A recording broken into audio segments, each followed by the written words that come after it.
Chapter 225 Jujutsu Kaisen telah rilis dengan judul Pertempuran yang Menentukan di Wilayah Tak Berpenghuni Shinjuku bagian ketiga, di mana pada chapter kali ini adu domain expansion antara Gojo dan Sukuna pun diperlihatkan, dan Sukuna pun berhasil menghancurkan Unlimited Void milik Gojo serta berhasil menebas leher Gojo menggunakan Cliff.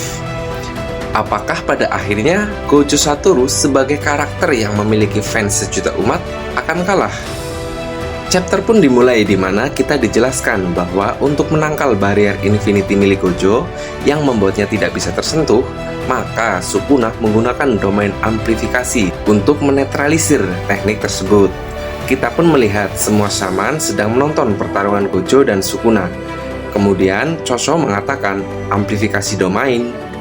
Lalu Yuta menjelaskan, berdasarkan video rekaman Mekameru, amplifikasi domain adalah hal yang sama yang digunakan oleh para kutukan tingkat spesial saat melawan Limitless Gojo di Shibuya. Kemudian Hakari membenarkan perkataan Yuta, tetapi Hakari masih tidak mengerti bagaimana cara kerja dari amplifikasi domain tersebut. Kusakabe lalu menjelaskan bahwa itu seperti simpul domain, namun lebih halus lagi. Ketika menggunakan amplifikasi domain, maka seseorang tidak akan bisa menggunakan teknik terkutuknya. Namun sebagai gantinya, ia bisa menetralkan teknik terkutuk lawannya saat menyentuhnya. Mendengar itu, Miwa pun bertanya pada Kusakabe, apakah ia juga bisa menggunakan amplifikasi domain? Namun Kusakabe ternyata tidak bisa menggunakannya. Angel lalu mengatakan bahwa benar jika kekurangan dari domain amplifikasi adalah membuat penggunanya tidak bisa menggunakan teknik terkutuknya, sekalipun itu adalah Sukuna.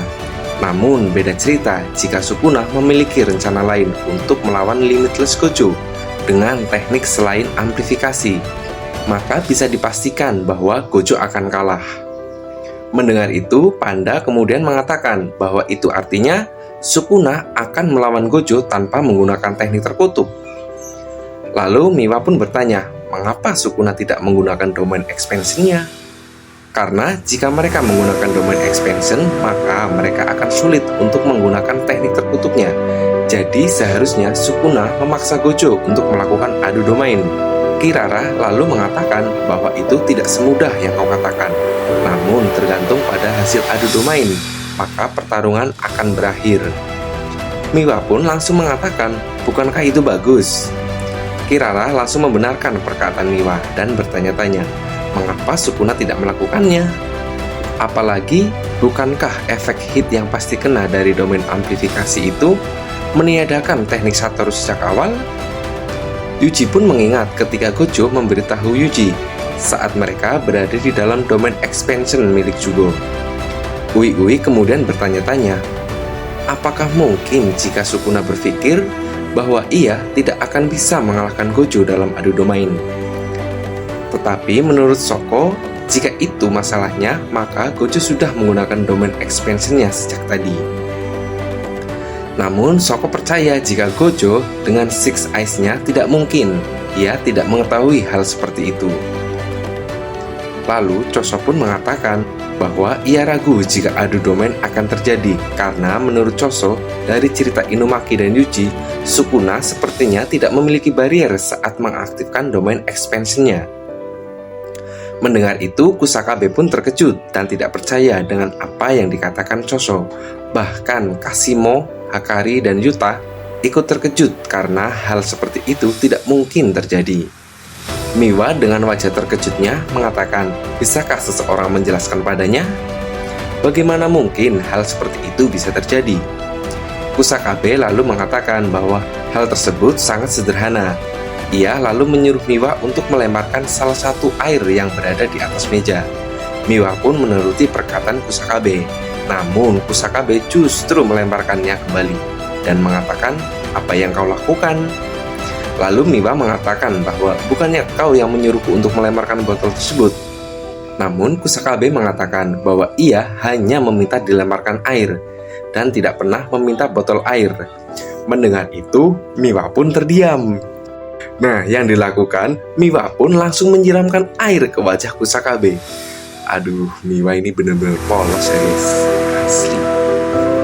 Kemudian Mei mengatakan bahwa kurang lebih seperti itulah yang dimaksud dengan domain expansion tanpa barrier. Terlihat Kusakabe sangat marah pada Miwa. Kusakabe lalu bertanya, apa mungkin menyiram air tanpa wadah? Bisakah seseorang melukis di udara tanpa menggunakan kanvas? Bisakah bunga mekar dari biji tanpa akar, daun, dan batang?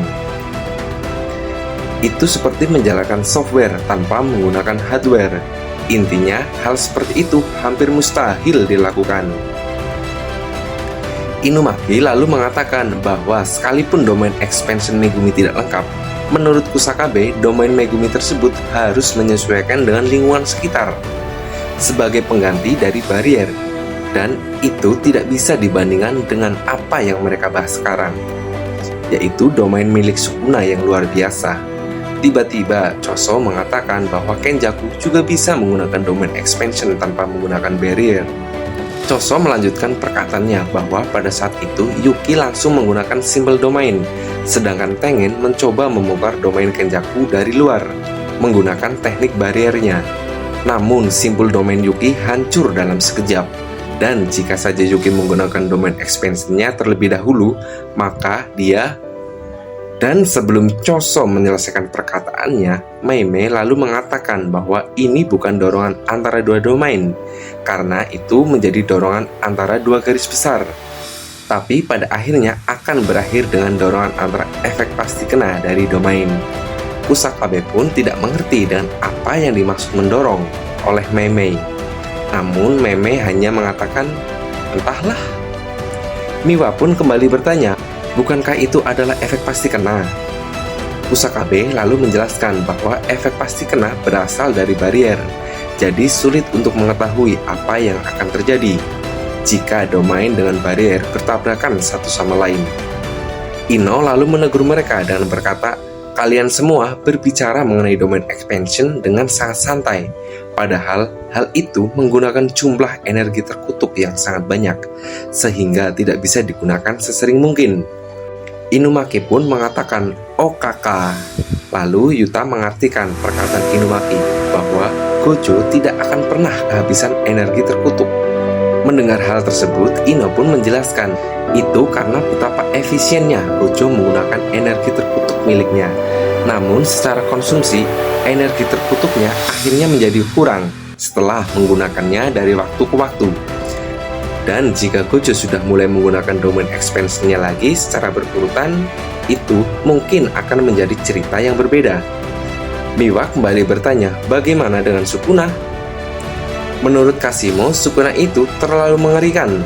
Ketajaman aktivasi tekniknya, serta cara ia mengubah dan menggunakan amplifikasi menjadi teknik bawaannya, membuat Sukuna berada di level yang berbeda jika Gojo tidak memiliki Six Eyes. Maka Sukuna kemungkinan besar akan menang dalam hal efisiensi saat memanfaatkan domain expansion. Mendengar itu, Yuta langsung mengatakan bahwa total energi terkutuk milik Gojo lebih banyak dari Yuta, bahkan mencapai 2 kali lipat. Kusakabe kemudian mengatakan bahwa dengan kata lain, masalahnya bukan pada energi terkutuk, sehingga mereka berdua tidak menggunakan domain. Kemudian Momo mengatakan mungkin mereka berdua sudah tahu bagaimana ini semua akan terjadi jika domain Gojo dan domain Sukuna beradu. Tidak ada yang tahu apa yang akan terjadi setelahnya. Tiba-tiba Higuruma mengatakan, ini dia. Dan kita pun melihat Gojo dan Sukuna menggunakan Henshin untuk mengaktifkan domain mereka. Kemudian terlihat bagaimana Malevolent Shrine milik Sukuna berada di dalam Unlimited Void. Wow, ada domain di dalam domain. Kita pun dijelaskan bahwa di dalam barrier milik Gojo, efek pasti kena dari domain mereka saling tumbang tindih dan saling membatalkan satu sama lain. Jika salah satunya terkena serangan, maka efek pasti kena dari domain yang menang akan langsung menyerang. Kusakabe dan Mei pun terkejut dan tidak menyangka jika adu domain akan terjadi. Kita pun dijelaskan bahwa di dalam barrier, mereka berdua seimbang, namun jangkauan efektif dari domain Sukuna mencapai di luar barrier dan domain Gojo. Dan Yuji pun menyadari sesuatu. Ia langsung berteriak bahwa kelemahan dari domain expansion adalah karena tidak tahan terhadap serangan dari luar. Kita pun melihat barrier domain Gojo telah retak dan diikuti Unlimited Void yang langsung hancur berkeping-keping. Sedangkan Malevolent Shrine berdiri dengan gagahnya. Terlihat Sukuna yang berada di atas kuilnya, sedangkan Gojo berada di bawah. Sukuna pun tersenyum dengan menyeramkan menatap Gojo yang sangat terkejut. Dan dengan waktu yang super sekian detik, setelah Unlimited Void hancur, maka efek pasti kena dari Malevolent Shrine, yaitu Cliff langsung menebas leher Gojo dengan cepat. Tertulis pada panel akhir, domain dari yang terkuat telah hancur. Cliff menghancurkan sesuatu yang tidak bisa dipecahkan. Taktik Sukuna yang bisa menghancurkan domain Gojo. Padahal domain tersebut dapat membuat seseorang auto Dlaham karena kekosongan. Justru hancur dalam waktu singkat oleh domain milik Sukuna. Terlebih lagi, Sukuna sepertinya sangat paham jika Gojo hanya bisa dibunuh ketika memenggal lehernya. Jika kalian masih ingat pertarungan Gojo dan Toji setelah Gojo berhasil menggunakan teknik terkutuk pembalik pada chapter 74, di mana Gojo mengatakan pada Toji bahwa kesalahan Toji adalah karena ia tidak memenggal kepala Gojo, sehingga Gojo bisa memfokuskan diri untuk melakukan teknik terkutuk pembalik. Nah, sekarang Sukuna telah menebas leher Gojo. Sekalipun kita belum tahu pasti apakah itu berhasil memotong kepala Gojo atau tidak. Kalau menurut kalian bagaimana? Buat fans Gojo Satoru tetap stay cool aja ya, karena penentuannya ada pada chapter yang akan rilis pekan depan. Oke, sampai ketemu di chapter selanjutnya. Bye-bye.